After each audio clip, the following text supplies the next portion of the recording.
तो शंकराचार्य जगत गुरु ये कह रहे हैं कि अब देश से आरक्षण को खत्म कर देना चाहिए। क्या वाकई में अब वो समय आ गया है कि अब आरक्षण खत्म कर देना चाहिए? देश से जातिवाद, छुआछूत, भेदभाव सब खत्म हो चला है क्या? देखिए गजेंद्र जी, मुद्दा ये है कि आपको आरक्षण खत्म करना है, मुद्दा ये नहीं है कि आपको जातिवाद खत्म करना है ना। जो धीरेन्द्र शास्त्री जी ये बोलते हैं कि हमको सारे हिंदुओं को एक करना है, हम लोगों को आरक्षण खत्म करना है, हाँ, वो ये भी चीज बोलते हैं कि जाति खत्म नहीं होनी चाहिए, जाति के हिसाब से काम खत्म नहीं होने चाहिए। तो मुझे ये नहीं लगता कि मुद्दा जातिवाद खत्म करने का है या छुआछूत खत्म करने का है। मुद्दा है आप लोगों को सिर्फ आरक्षण से। आरक्षण से क्या दिक्कत है इन लोगों को? आरक्षण से प्रॉब्लम ये है ना कि जितने हमारे लोग मेरिट में आ रहे हैं, अभी आपने देखा होगा रिसेंटली टीना डाबी, रिया डाबी को, उन लोगों को पुरस्कार मिले हैं, उनको 2-2 करोड़ का वो भी दिया हुआ है।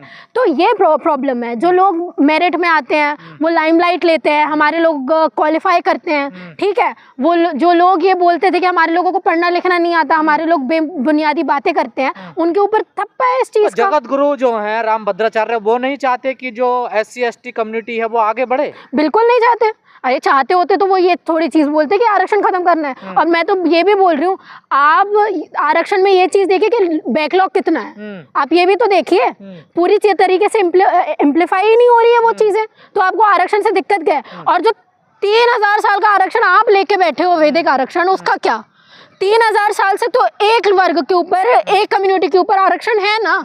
मंदिरों में आपका आरक्षण, हर जगह आपका आरक्षण, सर्वश्रेष्ठ आप, जगत गुरु आप, शंकराचार्य आप, मंदिरों में पंडित आप, हाँ, सब कुछ आपका, भोज आपको करवाया जाए, ठीक है। हम लोगों को अपने पूर्वजों को भोजन दान देना हो तो हम आपका पेट भरे, ठीक है। कोई पूजा करवानी हो तो आपका पेट भरा जाए, हर चीज का आरक्षण आप लेके बैठे हो। हम लोगों ने तो सिर्फ अभी एजुकेशन के सेक्टर पे, जॉब के सेक्टर पे आरक्षण लिया हुआ है, तो आपको इससे इतनी दिक्कत हो गई। जो 3000 साल का आरक्षण है, हम लोगों को उससे कितनी दिक्कत होगी? 75 साल में दिक्कत हो गई है बाबू। 3000 साल का आरक्षण में तब उनको दिक्कत नहीं थी, 75 साल का हमको जो आरक्षण मिला उससे इनको दिक्कत हो रही है। तो समझिए ये 3000 साल तक अगर चल जाए तो कितना होगा? तो वही तो मैं आपको मेरिट ही तो गिना रही हूँ ना। डॉक्टर अंबेडकर मेरिट नहीं थे क्या?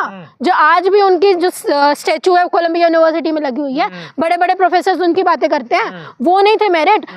टीना डाबी मेरिट नहीं है, वो IAS बनी हुई है ना। निकल के नहीं आती ना। देखिए जो आरक्षण तो आपकी योग्यता है श्लोक बोलना, आपकी योग्यता है पूजा करना, पाठ करना, ये आपकी योग्यता है। और कौन सी योग्यता है ना? देखिए तो उनका काम ही है। देखिए तो आपने हमारा काम रखा हुआ है, हम लोग नारियों में जाएं, है ना, ये आपने काम रखा हुआ है। भैया ऐसा नहीं होता, आज का टाइम 21st सेंचुरी है गजेंद्र जी। आप देखिए ये किसने बोल दिया? ये उनके ग्रंथ के हिसाब से, जो उनका ग्रंथ नहीं मानते वो कौन हुए फिर? हम नहीं मानते उनका ग्रंथ, उनके धर्म नहीं मानते हम। तो आपने अपने धर्म वालों को ये चीज बोली है ना कि जो उनके धर्म में है वो अछूत है। आप हिंदू नहीं है? नहीं है बिल्कुल कोई। और जो लोग ये चीज बोल रहे हैं कि देखिए, सबसे पहले आप जिस धर्म को नहीं मानते, आप उसके हिसाब से कोई नहीं है, ठीक है। आप उनके धर्म में ही नहीं आते, तो आप अछूत रहने की बात छोड़ दिया, आप शूद्र रहने की बात छोड़ दीजिए, आप ब्राह्मण रहने की बात नहीं मानते। हम 21st सेंचुरी के लोग हैं, पढ़े लिखे लोग हैं ना, हम जातिवाद को मानते हैं। का भी विरोध कर रही है? बिल्कुल, हिंदू राष्ट्र का भी हम विरोध कर रहे हैं। जहाँ जिस हिंदू राष्ट्र में आप दलितों को आप एक तरीके से आप आगे नहीं आने दे रहे हैं, जिस हिंदू राष्ट्र में आप ये चीज बोल रहे हैं कि आपकी जाति देख के आपका विवाह होगा, आपकी जाति देख के आपको मेरिट मिलेगी, आपकी जाति देख के आपको काम मिलेगा, वो कौन सा हिंदू राष्ट्र हमारा? कोई हिंदू राष्ट्र नहीं है। धीरेन्द्र शास्त्री के साथ नहीं है, बिल्कुल नहीं है। धीरेन्द्र शास्त्री से तो मैं पूछ रही हूँ ना, आपकी मेरिट क्या? आप ये बताइए, आप इतने बड़े पुजारी बन चुके हैं, आपने कौन सी क्वालिफिकेशन? कथावाचक हैं वो। तो वही तो, कोई ना कोई मेरिट तो होगी कि सिर्फ एक समुदाय में पैदा होने से आप वो हो जाते हैं, ऐसा नहीं होता ना। सनातनियों को इकट्ठा कर रहे हैं भाई, एक धागे में सबको बांध रहे हैं। देखिए अरे वो कुछ भी कर ले, जो लोग नहीं मानते वो नहीं मानते, जो उनके धर्म को नहीं मानते, मुस्लिम भी नहीं मानते उनके धर्म को, तो वो हिंदू नहीं है, तो क्या वो इंसान नहीं है? ये फालतू की बात है। इंडिया का तो छोड़ दो, जो फॉरेन में नहीं मानते, क्या वो इंसान नहीं है? वो डेवलप नहीं कर रहे हैं, वो क्या वर्ल्ड पावर नहीं बन रहा है? अमेरिका वर्ल्ड पावर नहीं बन रहा है, चाइना वर्ल्ड पावर नहीं बन रहा है। चाइना में से तो 80% एथीस्ट लोग हैं, नास्तिक लोग हैं। तो आप मुझे बताओ ना, क्या वो इंसान नहीं है? वो जी नहीं रहे। जहाँ ये इंडिया में जिस गाय को ये माता बोलते हैं, उसकी इतनी दुर्दशा है कि सबसे ज्यादा मांस उसका एक्सपोर्ट होता है, तब कुछ नहीं बोलते धीरेन्द्र शास्त्री जी अपने गवर्नमेंट को कि क्यों इतना ज्यादा एक्सपोर्ट हो रहा है। गवर्नमेंट को ये सारी चीजें पता है ना। अरे मैं बता तो रही हूँ, जिस देश में नदियों को माता माना जाता है, उसकी इतनी बुरी स्थिति है। तो जिस देश में आपने हर किसी को सिर्फ धर्म से जोड़ा हुआ है, उस सबकी स्थिति इतनी बुरी हो चुकी है कि आप उसको ठीक ही नहीं कर सकते हो। आपके CJI खुद कह रहे हैं, BR गवई साहब की SC ST के रिजर्वेशन में क्रिमिनल होना चाहिए। देखिए तो मैं वही बोल रही हूँ, मुझे खुद कुछ टाइम पहले ये चीज पता चली गजेंद्र जी कि CJI जी ये बोल रहे हैं पहले तो उन्होंने ये दे दिया था, जब सीजीआई नहीं बने थे तब उन्होंने बोला था कि हम रिजर्वेशन में क्रिमिनल होना चाहिए। उनकी बेटी नागपुर में प्रोफेसर है और खुद कोटे से तो वो लगी तो कह रहे हमारे बच्चे सक्षम है, देखिए तो वो खुद कोटे से लगी कह रहे है। हम नहीं लेते आरक्षण। अरे तो आरक्षण नहीं लेते तो कोटे से लगाया क्यों अपनी बेटी को प्रोफेसर? अरे जब खुद भी क्रीमी लेयर नहीं है तो लगाना पड़ेगा ना, मजबूरी क्यों है नहीं ना। है? जज क्रिमिनल नहीं होते? क्रिमिनल अरे अभी कानून नहीं है ना उसका, देखिए तो अरे तो जब आपको पता है कि आप ऐसी चीजों में फेवर नहीं करते तो अपनी बेटी को मेरिट से लगाना चाहिए था ना, कि बताना चाहिए था लोगों को कि मेरी चाहिए उनको। तो आप अगर यही बोल रहे हैं, हमने तो कभी ये चीज नहीं बोली, हम तो चाहते हैं कि हमारे लोगों को जो आरक्षण मिला है उसका उपयोग किया जाए। तो गलत बोलने सीजीआई साहब तो बिल्कुल गलत बोल रहे हैं। अगर वो इस चीज को जस्टिफाई नहीं करते कि हम लोग क्रिमिनल में रहना, हमको क्रिमिनल में रहना है, तो अपनी बेटी को क्यों दिलवाया अपने कोटे से? ठीक है, अपने भतीजे को क्यों वहां पे वो बना दिया कॉलेजियम सिस्टम से जज, क्यों बना दिया? आपको तो जरूरत नहीं थी ना। पर आपको पता है कि जो बड़ी वो भी छोड़ो, वर्मा जो संजय वर्मा जिन्होंने आईएएस जिन्होंने ये चीज बोल दी थी, संतोष वर्मा जी जिन्होंने ये चीज बोल दी थी कि एक तो उन्होंने कुछ गलत बोला नहीं, पहली बात आप उनके बयान का समर्थन कर रहे हैं। बिल्कुल, जिस तरीके से वो बोला वो तरीका थोड़ा गलत ना था, देखिए जिस तरीके से, क्यों देखो सुनो, वो जहाँ से बिलोंग करते हैं, जिस क्षेत्र से वो बिलोंग करते हैं, वहां पे उनकी जो बोली है वो वैसी ही है। एक बात, दूसरी बात, जो चीज उन्होंने इनडायरेक्टली ये चीज बोली सही बोली। अगर हम ब्राह्मण, जितने भी ब्राह्मण हैं, अगर आप ये चीज मानते हो कि हमारा आरक्षण खत्म होना चाहिए, जिस दिन ब्राह्मण अपनी बेटी एससी दलित लोगों को देने के लिए तैयार हो जाएगा, उस दिन हम लोग आरक्षण शादी करने के लिए तैयार हो जाएगा, हम उस दिन आरक्षण छोड़ देंगे।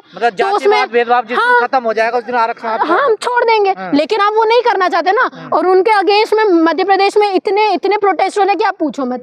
तो आप कहने का तरीका गलत है ना। वो ये कहते हैं ना, रोटी बेटी का रिश्ता बनाइए, देखिए मैं वही तो मैं बोल रही हूँ, उनके तरीके से देखिए, मैं ये चीज नहीं बोल रही हूँ कि उन्होंने जो तरीके से बोला वो तरीका सही है, जिस तरीके से बोला वो गलत है, पर जो उनका मोटिव था बोलने का वो बिल्कुल सही था। क्योंकि को क्या दिक्कत हो रही है? वो तो अब जगत साधु संतों ने क्या मतलब, जो क्योंकि जगत गुरु को ये पच नहीं रहा है कि हमारे लोग इतना कुछ बोल रहे हैं, जगत गुरु को ये भी पच नहीं रहा है जो कांग्रेस इतने वक्त से संविधान विरोधी बात करती थी, 70 साल से डॉक्टर अम्बेडकर को वो पूछती नहीं थी। आज उनकी राजनीति डॉक्टर अम्बेडकर के बिना नहीं होती, गांधी के बिना नहीं होती है। जिनकी राजनीति एक वक्त गांधी से होती थी, आज डॉक्टर अम्बेडकर के बिना नहीं होती है। अनिल मिश्रा कह रहे हैं कि बाबा साहब का हम अस्तित्व मिटा देंगे। देखो अनिल मिश्रा, बीजेपी बाबा साहब के लिए गुणगान गा रही है। मैं अनिल मिश्रा से कुछ उम्मीद ही नहीं करती हूँ भाई, वो आए भी कैसे। मैं तो ये सोच रही हूँ कि भाई आप लॉयर हो, इतनी बड़ी बातें कह रहे हो, जो संविधान निर्माता है उनके अगेंस्ट में आप ये सारी बातें कह रहे हो, इतनी अभद्र जो टिप्पणियां कर रहे हो। भाई आप जिस लेवल में गिर के बात कर सकते हैं गजेंद्र जी, हम नहीं कर सकते क्योंकि हम पढ़े लिखे लोग हैं, ठीक है। वो जिस तरीके की पर आप सीएम योगी या बीजेपी का इतना विरोध करते हैं आप लोग, लेकिन कल योगी जी ने बोला कि संविधान का अपमान होगा तो बाबा साहब का अपमान समझा जाएगा। तो आप देख लीजिए ना, क्योंकि देखो मैं आपको बताऊं, आप डॉक्टर अम्बेडकर को गजेंद्र जी कितना भी मिटाने की कोशिश कर लीजिए, कितना भी आप मिटा लो, डॉक्टर अम्बेडकर कभी नहीं मिटने वाले हैं। क्योंकि डॉक्टर अम्बेडकर को लोगों ने जिंदा रखा है, किसी एक पार्टी ने जिंदा नहीं रखा है। तो उनकी ऑपोजिशन पार्टी क्यों ना हो, उनको उनका नाम लेके वोट बैंक कमाना होता है। तो डॉक्टर अम्बेडकर के बिना आज कहीं राजनीति नहीं चल सकती और किसी भी पार्टी की नहीं चल सकती, चाहे वो बीजेपी ही क्यों ना हो। बीजेपी इतना विरोध करती है इनडायरेक्टली कि उनको नहीं चाहिए। हिंदू राज बनाना मतलब डॉक्टर अम्बेडकर के संविधान का कत्ल करना होता है। हिंदू राज बनाना मतलब डॉक्टर अम्बेडकर के आइडियोलॉजी के खिलाफ जाना है, क्योंकि डॉक्टर अम्बेडकर ने बोली थी ना ये चीज कि हम सेक्युलर कंट्री हैं, हम पहले और आखिरी भारतीय ही हैं। पर आप बोल रहे हो कि हमको हिंदू राज बनाना, हमको सब बनाना है, पर आपकी मजबूरी है कि आपको लोगों के सामने ये चीज बोलने कि हम डॉक्टर अम्बेडकर को मानते हैं, क्योंकि आपको पता है डॉक्टर अम्बेडकर कभी नहीं खत्म हो सकते हैं। आपको ये चीज पता है कि आप कितना भी विरोध कर लो, आप कितना भी प्रोपेगेंडा फैला लो, जिस वक्त संविधान के ऊपर बात आएगी, जिस वक्त डॉक्टर अम्बेडकर के ऊपर बात आएगी, नॉट ओनली इंडिया से बाहर के भी लोगों को आपको बोलना पड़ेगा। संविधान खतरे में है। देखिए, अगर संविधान पूरी तरीके से बदलना होता, इनको तो ये बदल चुके होते हैं, और संविधान पूरी तरीके से नहीं बदला जा सकता, ये आप भी जानते हैं। कहीं ना कहीं अमेंडमेंट करके बहुत सारी चीजें खराब करेंगे, पर संविधान अगर डायरेक्ट बदलने की इन लोग बात कर देंगे तो इनको पता है कि लोग सड़कों पर आ जाएंगे, क्योंकि आस्था लोगों की डॉक्टर अम्बेडकर से कुछ लोगों की आस्था है, पर बहुत सारे लोगों की आस्था संविधान से भी है, क्योंकि उनको पता है ये देश संविधान से चल रहा है, रूल रेगुलेशन से चल रहा है। अगर वो संविधान खतरे में हो जाएगा तो हम लोग किसी कहीं के नहीं बचेंगे। और हमारा ही एक ऐसा संविधान है जो 70 साल में आज भी एप्लीकेबल है इस चीज का, कि आप कितना भी डेवलपमेंट कर लो, ये इतना फ्लेक्सिबल है कि आप आगे जाके अमेंडमेंट भी कर सकते हो, आप आगे जाके इसको थोड़ा बहुत बदल भी सकते हो, पर इसका जो प्रेमबल है, इसका जो ढांचा है, वो हमेशा से इक्वालिटी रहे और हमेशा से रहेगा। पर जो हिंदू राष्ट्र बनाने की कल्पना कर रहे हैं और जो ऐलान कर रहे हैं, उनके निशाने पर आप जैसे अम्बेडकरवादी बहुत ज्यादा हैं। देखिए, क्योंकि अम्बेडकरवादियों का ये होता है ना गजेंद्र जी, इक्वालिटी की बात करते हैं। अम्बेडकरवादी किसी जात पात की बात नहीं करते हैं। अम्बेडकरवादी ये बोलते हैं कि हम लोगों को किसी धर्म से कोई मतलब नहीं है, हम लोगों को धर्म की पॉलिटिक्स से कोई मतलब नहीं है। आप हमको डेवलपमेंट दो, आप हम लोगों को जॉब्स दो, आप हम लोगों को अपॉर्चुनिटीज दो, ठीक से पेपर करवाओ, पेपर लीक ना हो।